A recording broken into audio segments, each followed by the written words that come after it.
बिस्मिल्लाहिर्रहमानिर्रहीम अस्सलाम वालेकुम। How are you students? I hope you'd be fine. नया चैप्टर स्टार्ट हो रहा है area of triangles, page number 120 के ऊपर। अब हमने जो है वो स्क्वायर और रेक्टेंगल्स का एरिया कैलकुलेट करने के बाद बारी आ जाती है ट्राइंगल की। ट्राइंगल का एरिया कैलकुलेट किस तरह से किया जाता है, तो इसके लिए बच्चों हमें चाहिए होता है सबसे पहले एक बेस और एक हाइट। बेस का मतलब क्या होता है कि हमारे पास एक रेक्टेंगल है, तो अगर रेक्टेंगल के अंदर देखा जाए कि अगर हम बीच में एक डायगोनल लाइन बना देते हैं तो हमारे पास यहाँ पर दो बराबर के ट्राइंगल्स बन जाते हैं। ठीक है, तो इसका मतलब ये हुआ कि हमारे पास अगर जो रेक्टेंगल है उसका एरिया होता है लेंथ इनटू ब्रेथ, तो इसी को अगर हम आधा कर दें तो हमारे पास यहाँ पर जो ट्राइंगल्स बने हैं उनका एरिया निकल कर आ जाएगा। क्योंकि दरअसल जो ट्राइंगल होता है हमारे पास ये किसी ना किसी रेक्टेंगल का आधा होता है। ठीक है, तो इसलिए हम यहाँ पर जो इसका एरिया कैलकुलेट करते हैं उसके लिए हम जो लेंथ होती है उसको बेस कह देते हैं और जो ब्रेथ होती है उसको हम हाइट कह देते हैं। इसलिए हमारे पास ट्राइंगल का एरिया निकालने के लिए एक अदद बेस होनी चाहिए और उसके ऑपोजिट से आती हुई एक अदद हाइट होनी चाहिए। अब हाइट हमारे पास ये जो साइड्स होती हैं ना ये नहीं हो सकती, बल्कि हमारे पास हमेशा जो बेस होती है उससे एक टी बनना चाहिए, यानी एक परपेंडिकुलर लाइन आनी चाहिए इस तरह से कि इस बेस के ऊपर दो 90 डिग्रीज बन जाएं, तो इसको हम कहते हैं हाइट। ठीक है, अब इस हाइट को कैलकुलेट करने के लिए हमें ट्राइंगल को थोड़ा सा रीड करना पड़ता है और वही सबसे इंपॉर्टेंट चीज़ होती है। अगर वो आपको समझ में आ जाएगी तो आपके लिए एरिया ऑफ ट्राइंगल निकालना कुछ भी मुश्किल नहीं रहता। तो जनाब, अगर हमारे पास ट्राइंगल ऐसा है कि हमारे पास जो बेस है उसके ऊपर बनने वाले जो दोनों एंगल्स हैं, दोनों तरफ से जो साइड्स हमारी निकल रही हैं उस पर जो दोनों एंगल्स बन रहे हैं, ये दोनों हमारे पास एक्यूट एंगल्स हैं, यानी 90 डिग्री से दोनों छोटे हैं। ठीक है, अगर हमारे पास जो एंगल्स बन रहे हैं वो दोनों 90 डिग्री से छोटे हैं तो ऐसी सूरत में हमारे लिए हाइट निकालना बड़ा आसान होता है। जो हमारे पास साइड होती है इसके ऑपोजिट में जो एंगल हमारे पास गिवन होता है यहाँ से हम एक परपेंडिकुलर गिरा देते हैं। अब जब एक परपेंडिकुलर गिरता है तो आप देख सकते हैं कि एक उल्टा टी बन गया हमारे पास, और ये जो टी बनता है तो इसकी मदद से आप ये भी चेक कर सकते हैं स्टूडेंट्स कि ये जो दोनों एंगल्स हमारे पास यहाँ पर बनते हैं इस बेस के ऊपर, ये दोनों एग्जैक्टली 90 डिग्रीज के होते हैं। ये देख लीजिए। ठीक है, चाहे आप इधर से एंगल बनाइए तब भी आपके पास 90 डिग्रीज बन रहा है, चाहे इधर से एंगल बनाइए तब भी 90 डिग्रीज बन रहा है, क्योंकि हमें ये बात पता है कि जब हमारे पास एक एल बनता है या टी बनता है तो वहाँ पर हमारे पास एंगल हमेशा 90 डिग्रीज का होता है। तो ये जो हमारे पास बेस होती है इसके ऑपोजिट से हमारे पास हाइट आती है, तो हम इस बेस को हाइट से मल्टीप्लाई करते हैं और हाफ कर देते हैं तो हमारे पास एरिया कैलकुलेट हो जाता है। ठीक है, तो अब यहाँ पर हमारे पास अगर बी से लेकर सी तक बेस है तो हमारी हाइट क्या होगी, ए से लेकर पॉइंट पी हमने एक लगा दिया तो ए पी हमारी यहाँ पर हाइट हो जाएगी।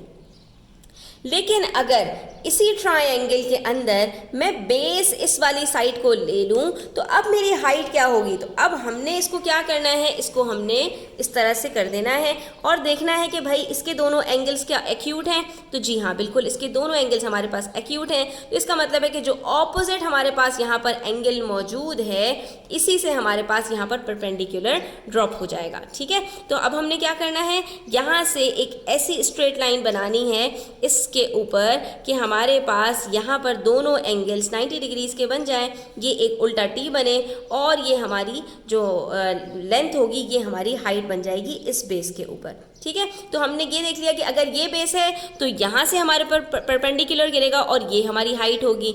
अगर ये हमारी बेस है तो इसके ऑपोजिट से हमारे पास यहाँ पर परपेंडिकुलर ड्रॉप होगा और ये हमारी हाइट बनेगी।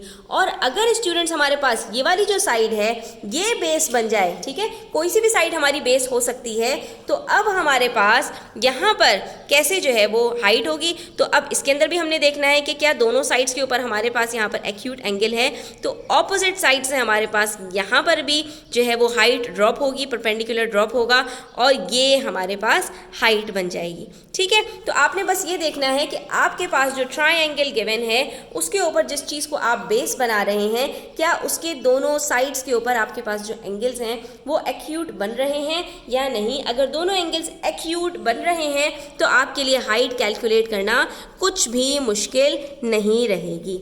ठीक है, ये तो हो गई बात हमारी एक्यूट एंगल्स की। उसके बाद हम बात कर लेते हैं कि अगर हमारे पास कोई ऐसा ट्रायंगल आ जाए, जैसे कि ये हमारे पास है FGE और इसके अंदर हमें जो है वो बेस हो हमारी FG, ठीक है, इसको हम ले लेते हैं कि ये हमारी बेस है। तो क्या अब हमारे पास यहाँ पर जो दोनों एंगल्स बन रहे हैं FG के ऊपर, क्या ये दोनों एक्यूट हैं? नहीं जी, एक एंगल तो एक्यूट है, लेकिन ये एंगल आप देख सकते हैं कि ये 90 डिग्री से एक्सीड कर गया। 90 डिग्री का एंगल बस इतना होता है, अगर ये इससे कम होता तो ये हमारे पास एक्यूट एंगल होता, लेकिन ये 90 डिग्री से भी बढ़ गया एंगल, तो ये हमारा कौन सा एंगल आ गया? Obtuse angle. तो अब आपने ये बात याद रखनी है कि अगर हमारे पास जो बेस है उसके ऊपर एक एंगल ऑब्ट्यूज आ गया है, तो हमारी जो हाइट होगी वो हमेशा ट्रायंगल से बाहर चली जाएगी। कैसे चली जाएगी? क्योंकि अगर हम इस साइड का ऑपोजिट देखें तो हमारे पास वो ट्रायंगल से बाहर निकल रहा है। हम किसी भी तरह यहाँ से परपेंडिकुलर अगर ड्रॉप करते हैं तो वो हमारा इस ट्रायंगल से बाहर निकल जाता है। तो ऐसी सूरत में हमने करना क्या होता है कि जो हमारी बेस होती है इसको हमने डॉटेड लाइन से थोड़ा सा एक्सटेंड कर देना होता है, यानी इसी के ऊपर इसी लाइन को आपने थोड़ा सा बढ़ा देना है। जैसे कि आप ये देख सकते हैं कि लाइन हमने थोड़ी सी आगे बढ़ा दी। कितनी बढ़ा दी? कि जहाँ पर हमारे पास ऑपोजिट एंगल मौजूद है वहाँ से हम एक परपेंडिकुलर ड्रॉप करेंगे। तो अब आप ये देख सकते हैं कि ये जो लाइन हमारी यहाँ पर बन रही है इसके ऊपर हमारे पास एक टी बन जाता है, ठीक है। तो ये हमारी जो ई से लेकर ये जो नया पॉइंट है एच, इसके ऊपर जो हमारी लेंथ आ रही है ये हमारी हाइट होगी, और बेस हमारी वही रहेगी जो एफ से लेकर जी तक थी। ये नहीं कीजिएगा कि एफ से लेकर एच तक आप पूरी बेस बना दें, क्योंकि इस ट्रायंगल की जो हमारे पास अंदर की लेंथ दी हुई है वही हमारी बेस होगी। अलबत्ता अगर हम हाइट की बात करें तो यहाँ से लेकर यहाँ तक का पूरा डिस्टेंस इस ट्रायंगल का है, इस वजह से हमें ये हाइट बाहर निकालकर मालूम करनी पड़ती है, ठीक है। यानी कि अगर मैं इस ट्रायंगल की लंबाई की बात करूँ तो आप ये देख सकते हैं कि इसकी लंबाई सिर्फ यहाँ तक नहीं है, बल्कि इसकी लंबाई अगर हम ये देखें तो इसकी लंबाई हमारे पास यहाँ तक आ रही है। इसी वजह से हमने क्या किया, बाहर से एक जो है वो उसको ड्रॉप किया परपेंडिकुलर को, और हमारे पास यहाँ पर हाइट आ गई। अब हम बात कर लेते हैं कि अगर इसके ऑपोजिट साइड में हमारे पास यहाँ पर इसको बेस बनाएं, तो स्टूडेंट्स अगर हम यहाँ पर देखें इस बेस के ऊपर तो ये भी एक्यूट एंगल है, ये भी एक्यूट एंगल है, तो आराम से इसकी हाइट ऑपोजिट साइड से हमारे पास ड्रॉप हो जाएगी, और आप ये देख सकते हैं कि हमारे पास ये टी बन जाएगा, इसलिए हमारी हाइट जो है ये अंदर ही आ जाएगी। और उसके बाद अगर हम इस वाली साइड को उठा लें स्टूडेंट्स, तो इस वाली साइड के ऊपर भी आप देख सकते हैं कि यहाँ पर भी हमारे पास जो दोनों एंगल्स हैं वो एक्यूट नहीं बन रहे। ये एंगल तो एक्यूट है, लेकिन ये एंगल हमारे पास एक्यूट नहीं है, क्योंकि ये आप देख सकते हैं ये 90 डिग्री से बड़ा एंगल है। तो इस वजह से यहाँ पर जो इसकी हमारी हाइट होगी तो उसके लिए हमने वही काम करना पड़ेगा कि जो हमारी ये बेस है इसको हमने एक्सटेंड करना है। पहले हमने जो एक्सटेंड किया था वो हमने राइट हैंड साइड पर एक्सटेंड किया था, क्योंकि जिस तरफ ऑब्ट्यूज एंगल होगा उसी तरफ आपने लाइन को एक्सटेंड करना है। अब ये वाला एंगल हमारे पास ऑब्ट्यूज एंगल ये राइट के बजाय लेफ्ट साइड के ऊपर है, तो लेफ्ट साइड के ऊपर हमने लाइन को एक्सटेंड करना है।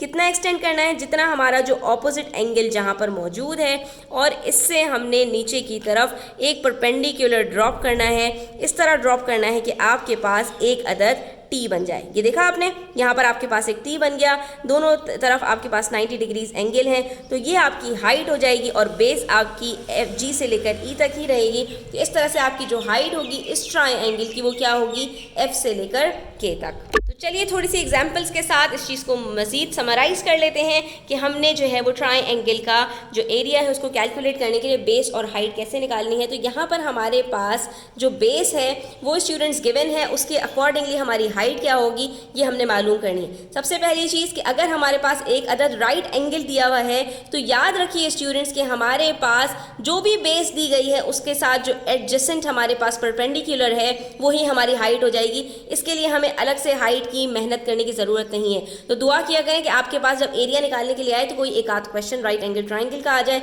कि जो भी आपके पास बेस होगी उसके एडजेसेंट जो परपेंडिकुलर है वो आपकी हाइट हो जाएगी। अब अगर यहाँ पर हमसे कह रहे हैं एफ ई हमारी बेस है, एफ ई हमारी बेस है, तो इसके एडजेसेंट इसके साथ परपेंडिकुलर कौन सा है, मौजूद है, जी एच जी एफ, क्योंकि राइट एंगल ट्राइंगल कहते ही उसको है जिसमें एक अदर राइट एंगल मौजूद हो, और राइट एंगल कहते ही 90 डिग्रीज को हैं। तो ये हमारे पास जी एफ जो है ये हमारी हाइट बन जाएगी। ठीक है, उसके बाद बारी आ जाती है हमारे दूसरे ट्राइंगल की। तो इसके अंदर हमसे कह रहे हैं कि हमारे एस से लेकर टी तक, ये जो एस से टी तक है ये हमारी बेस है।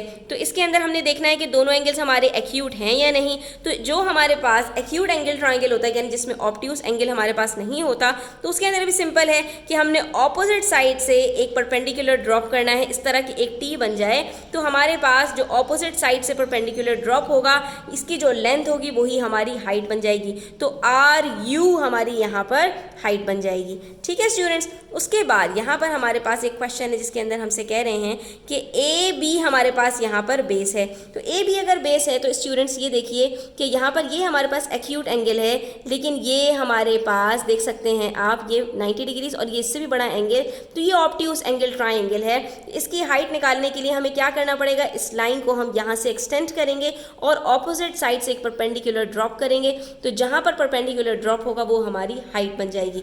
तो ए बी अगर बेस है तो हमारी हाइट क्या होगी, सी डी हमारी हाइट हो जाएगी। ठीक है स्टूडेंट्स, उसके बाद अब हमसे क्वेश्चन पूछ रहे हैं कि अगर हाइट गिवन हो तो बेस आपने कैसे निकालनी है। तो बेस हमारे पास जो हाइट का ऑपोजिट होता है उसके ऊपर बेस आ जाती है। ठीक है, तो राइट एंगल ट्राइंगल के अंदर तो सिंपल है, एक हाइट होती है दूसरी बेस होती है, तो दूसरी हाइट होती है तो पहली बेस होती है। तो अब यहाँ पर हमसे कह रहे हैं B C is the height, ये हमारे पास अगर हाइट है तो इसके अंदर हमारे पास बेस क्या होगी, कहाँ पर हाइट बन रही है, ये बी सी हमारे पास ए बी के ऊपर हाइट बन रही है, तो ये हमारे पास ए बी जो है वो बेस हो जाएगी। उसके बाद अगर हमारे पास ट्राइंगल एक्यूट है और इसके अंदर हमें बताया गया है कि ई से लेकर जी तक ये हमारी हाइट है, तो ये ड्रॉप कहाँ हुई है, ये हमारी डी एफ के ऊपर ड्रॉप हुई है, तो डी एफ हमारी बेस हो जाएगी। लेकिन अगर हम इस ट्राइंगल की बात करें स्टूडेंट्स, तो यहाँ पर हमारे पास जे के बाहर की तरफ हाइट मौजूद है, तो हमने देखना है कि ये कौन सी लाइन को एक्सटेंड करके जो है वो हाइट बनी है। तो ये हमारी जो लाइन एम एल है इसको एक्सटेंड करके आई है, तो ये हमारी यहाँ पर जो बेस है वो एम एल बेस बन जाएगी। कितना सिंपल था स्टूडेंट्स। आई होप कि आपको ये लेसन समझ में आया होगा। अगर अच्छा लगा तो प्लीज़ लाइक कीजिए, अपने फ्रेंड्स के साथ शेयर कीजिए, चैनल सब्सक्राइब नहीं किए तो सब्सक्राइब कर लीजिए। अपना ख्याल रखिएगा, अल्लाह हाफिज़।